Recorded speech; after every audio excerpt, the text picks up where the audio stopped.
Alright guys, welcome back, and we're now going to be looking at a very important aspect of algebra and an important aspect of your math CSEC syllabus, which is factorization.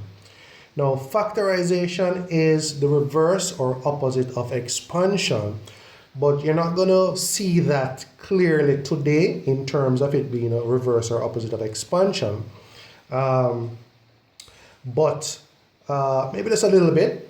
But that essentially is what factorization is about, right? It is the reverse or opposite of expansion. Now, there are 4 types of factorization which you need to master in preparation for your external exams, and these are simple factorization, which is what we're going to be doing today. We're going to be looking at simple factorization today. Factorization by grouping, factorization of quadratic expressions, which is the type of factorization that would dictate most marks out of the 4 and would involve more steps than the others, and factorization by difference of 2 squares. Now, this is very simple as you're going to see today.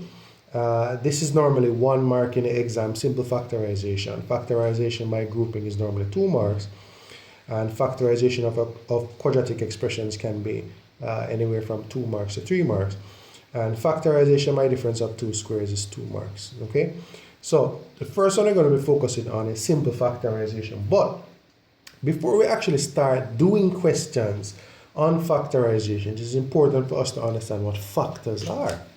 So we're going to take that into account. So let's take a look at this. For example, first of all, what are factors? Now, factors are numbers that can go into a certain number without leaving a remainder. So, what would be the factors of 6? What are all the numbers that can go into 6 without leaving a remainder? 1 is always a first factor. 1 is always a first factor, and what the number is actually going to be the last factor. But let's look at the other numbers. So 1 can go into 6 without leaving a remainder. So 2 can 2. So 2 can 3, and so 2 can 6. So all of these numbers here can go into 6 without leaving a remainder. 1 can go into 6 6 times, 2 can go into 6 3 times, 3 can go into 6 2 times, and 6 of course can go into itself 1 time. So all of those would be factors of 6. What about this? The factors of 4 would be 1, 2, and 4. These are all the numbers that can go into 4 without leaving a remainder. Again, the first factor is always 1, and the number itself is always a final factor. So you just have to figure out what is in between. All of these numbers here that can go into 4 without leaving a remainder. Okay. Now, it gets more interesting now because we're in algebra. Let us take a look at some algebraic terms and try to find the factors of these terms. Now, what would be the factor or the factors of x? What are all the numbers or terms that can go into x without leaving a remainder? Again, 1 is always a factor.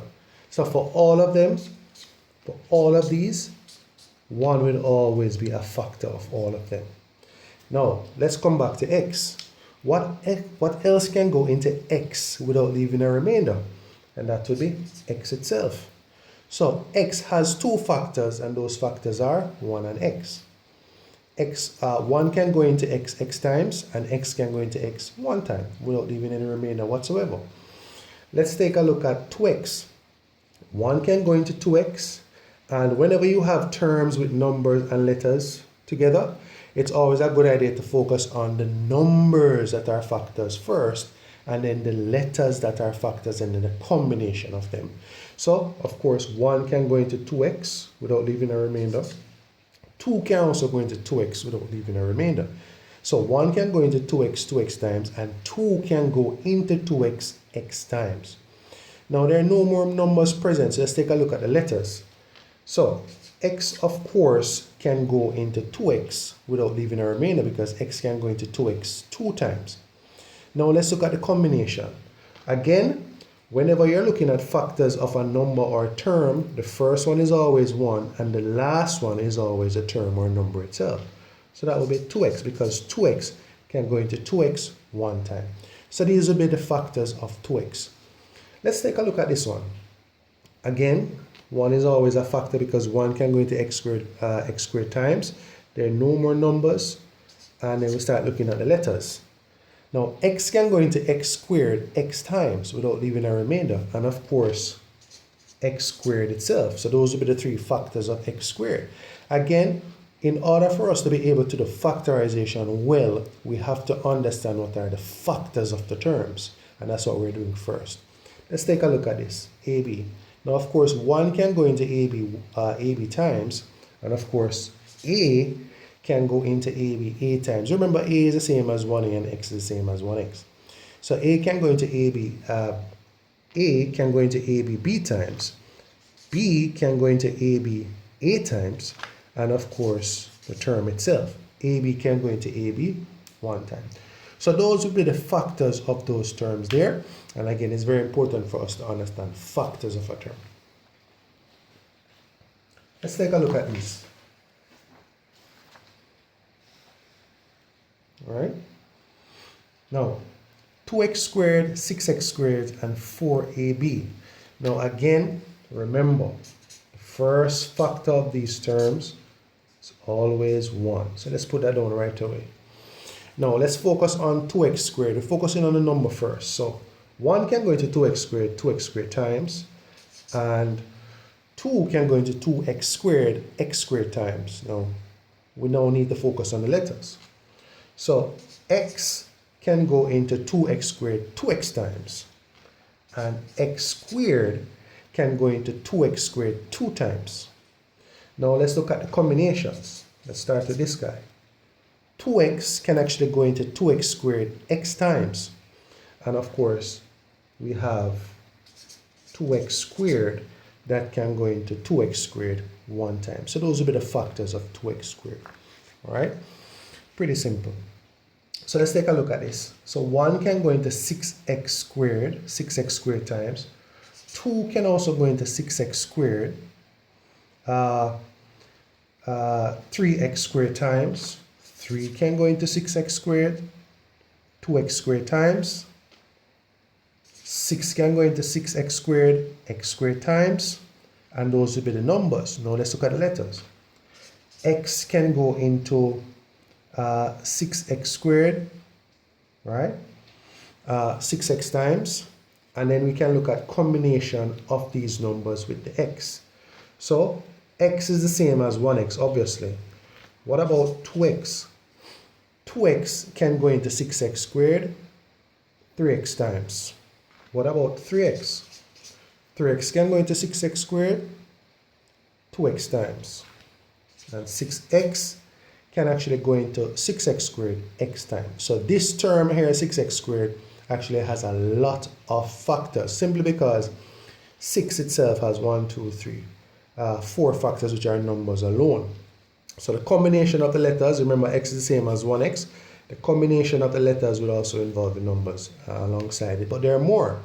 I think I'm running out of space here, so I might just put them together like this. So of course, x squared is another factor, and of course x squared is the same as 1x squared, and of course you'd have 2x squared, 3x squared, and of course the final one would be 6x squared. So all of those would be factors of 6x squared, which means numbers are terms that can go into 6x squared without leaving a remainder. So you just have to be careful with how you list them, right? Let's take a look at 4ab. Now, let's look at the factors. Look at numbers first that are factors. So 1, 2, and 4 right off the bat. Now we know A is a factor, and A is the same as 1A. So we could have just put A, but I'm stressing the numbers now because I want to show you the combinations of these. So it will be 2A and 4A. All right, take your time. It can be a little bit cumbersome, but after you start the question, you're going to realize you don't need to do this anymore. But what I'm just doing this for is to stress to see how many factors can come out of a term. But when you actually start doing the factorization questions, this won't be too much of an issue for you. So let's look at B now. Of course, B is the same as 1B. And of course, you'd have 2B and then 4B. And then the combinations now, which would be AB, which is the same as 1AB and of course 2AB and 4ab. So all of these terms can go into 4ab without leaving a remainder.